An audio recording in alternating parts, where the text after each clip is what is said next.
बिस्मिल्लाहिर्रहमानिर्रहीम। अस्सलाम वालेकुम। आप देख रहे हैं सुमेरा खान ऑफिशियल। मैं हूं सुमेरा खान और आज क्योंकि बहुत वक्त हो गया था वीडियो बनाए हुए, मैं कुछ समा की मसरूफियात के साथ भी थी। पाकिस्तान में इस वक्त बहुत बड़ा एक ग्रैंड कॉन्फ्रेंस OIC का सेशन होने जा रहा है 48वां, और वो कोइंसाइड कर रहा है पाकिस्तान के 75वें यौम आज़ादी के साथ। 23 मार्च की परेड भी है इस्लामाबाद में, और बहैसियत यहाँ पे डिफेंस और डिप्लोमेटिक और फॉरेन अफेयर्स कॉरेस्पॉन्डेंट के बहुत ज़िम्मेदारियाँ बढ़ चुकी हैं। दुआ है कि इसको बेहतर तरीके से निभा सकूँ।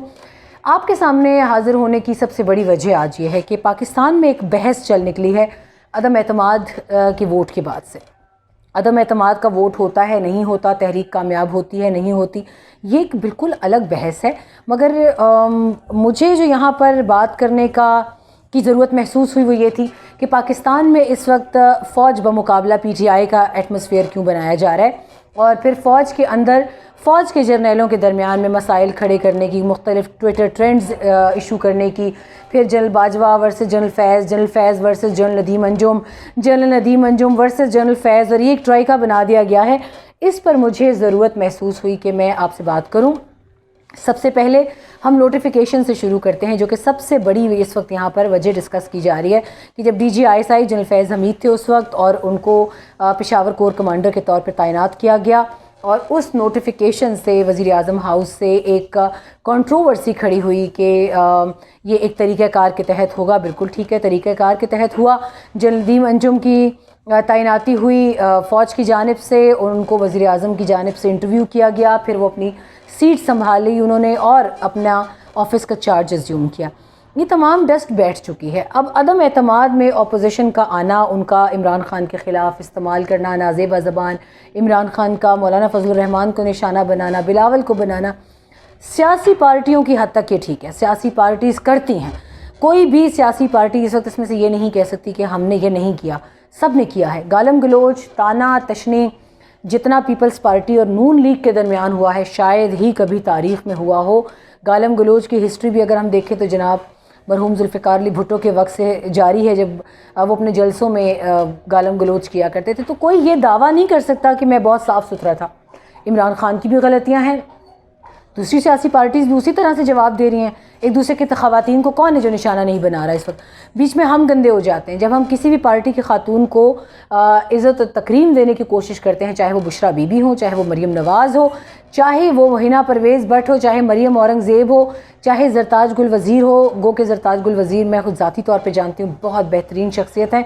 वो बहुत कम मुकाबले पे आती है, वो भी तब जब वो बिल्कुल ही सब्र उसका ख़त्म हो जाता है। इसके अलावा भी बहुत सी ख़वातीन हैं। मलिका बुखारी को कितना निशाना बनाया गया, और एक ही दरख्वास्त हमारी होती कि खुदारा एक दूसरे की ख़वातीन को निशाना ना बनाएं, आपस में मर्दों की लड़ाई मर्दों तक रखें।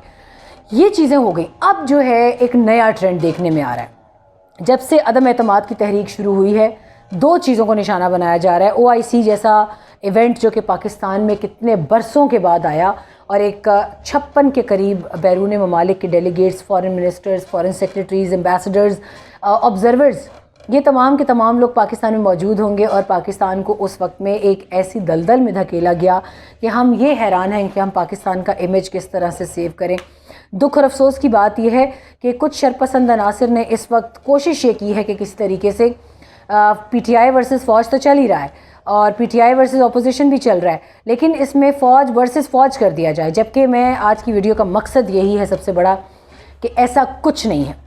General Faiz, general Nadeem Anjum, general Qamar Javed Bajwa जो कि चीफ़ ऑफ आर्मी स्टाफ हैं, उसके अलावा एक 11 कोर के कमांडर हैं, और उसके अलावा एक जनरल जो है वो DG ISI हैं। तीनों बहुत मोहतरम शख्सियात हैं। इस वक्त बैरूनी चैलेंजेस इस कदर ज़्यादा हैं कि एक आम इंसान सोच भी नहीं सकता, मगर हमारे लोग इस वक्त उसको पसे पुश्त डालते हुए न सिर्फ अपने मुल्क को बल्कि अपने मुल्क की फ़ौज को बहुत बेहतरीन तरीके से कंट्रोवर्सी में धकेल रहे हैं। खुदारा इस चीज़ से बाज आ जाएं।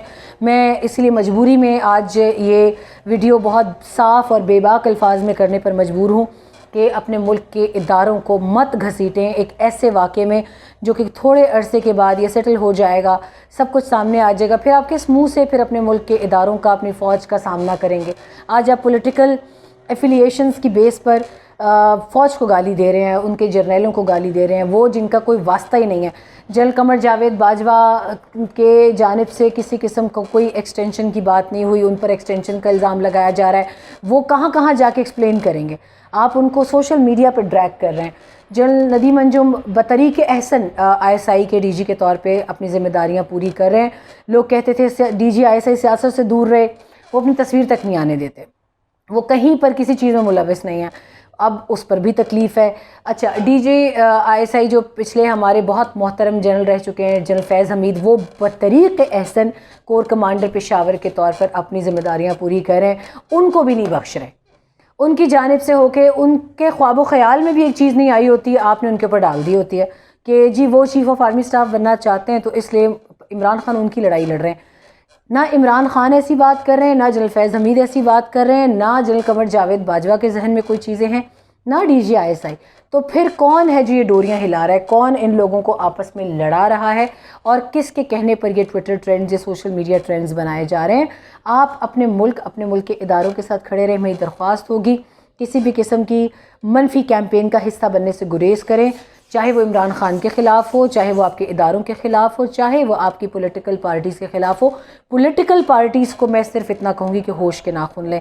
آپ کے آج اختلافات ہیں, کل نہیں ہوں گے, اور جب نہیں ہوں گے تو پھر آپ کس منہ سے دوسرے کا سامنا کریں گے؟ خاص کر آپ کس منہ سے اپنے ملک کی اس فوج کا سامنا کریں گے جس کا سپاہی سرحدوں پر اس وقت اپنی جان ہتھیلی پر لے کر حفاظت کر رہا ہے.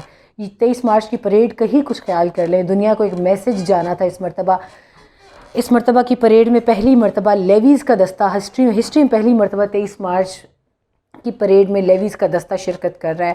اس مرتبہ J-10C کا فلیٹ کتنی بڑی کامیابی تھی آپ کی دفاعی شعبے میں کہ وہ اس کا جو ایک اسکواڈن ہے وہ آپ کے فلائی پاسٹ میں حصہ لے رہا ہے. آپ کے ایئر ڈیفنس سسٹمز انٹیگریٹ ہو چکے ہیں, آپ کے ڈرونز کی طرف آپ آئیں, آپ خود کفیل ہو چکے ہیں. ونگ لونگ 2 پارٹ بن چکا ہے ایئر فورس کا, شاہپر 2 بن چکا ہے, شاہپر 1 ہے, براک ہے. کون سی کامیابیاں آپ کو گنوائیں. لیکن بات پھر وہی ہے کہ اگر آپ کے اندر کوئی تفرقہ ڈالنے میں اتنی آسانی سے کامیاب ہو جاتا ہے تو پھر میں کہوں گی بحیثیت قوم ہم سب پر لعنت ہے کہ ہم نے دشمن کو ابھی بھی نہیں پہچانا. ضرورت اس امر کی ہے کہ آپ کی پارٹی ایفیلیشن جس بھی پارٹی سے ہے, اگر آج بلاول اور شہباز شریف اور میاں نواز شریف اور مریم نواز شریف آپ کو ایک ٹیبل پر نظر آتے ہیں تو یہ سوچ لیں کل کو عمران خان اور بلاول آپ کو بہت جلد اکٹھے نظر آئیں گے. یہ بھی میں آپ کو بتا دوں. تو لہٰذا ان چیزوں کو اس قدر دل پر مت سوار کریں کہ آپ اپنے ملک کے اداروں کے خلاف ہو جائیں. ملک کے ادارے ہمارے ادارے ہیں, اگر ہم ان کو مستحکم نہیں کریں گے تو وہ اس طرح کی کامیابیاں حاصل نہیں کر پائیں گے جو ہم نے اپنے ویسٹرن بارڈر پر اپنے دشمن کی پراکسیز کو ختم کر کے کی ہے. جنرل فیض حمید کو پورا کریڈٹ جاتا ہے. جنرل فیض حمید نے بہت میں ایک لفظ ہمیشہ ان کے لیے استعمال کرتی ہوں کہ جنرل فیض حمید ہوں, جنرل قمر جاوید باجوہ ہوں یا جنرل ندیم انجم ہو, یہ ساتھ پلے بڑے ہیں.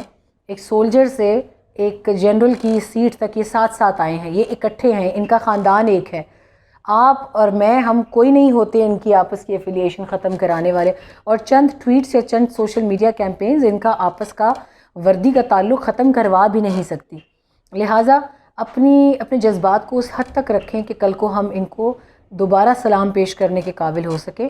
یہ میری بات یاد رکھیے گا, یہ سب چیزیں کچھ دنوں میں سیٹل ہو جائیں گی, لیکن اپنے آپ کو کسی کی بھی نظروں میں گرانا نہیں ہے. آپ نے ان سب کا ساتھ دینا ہے.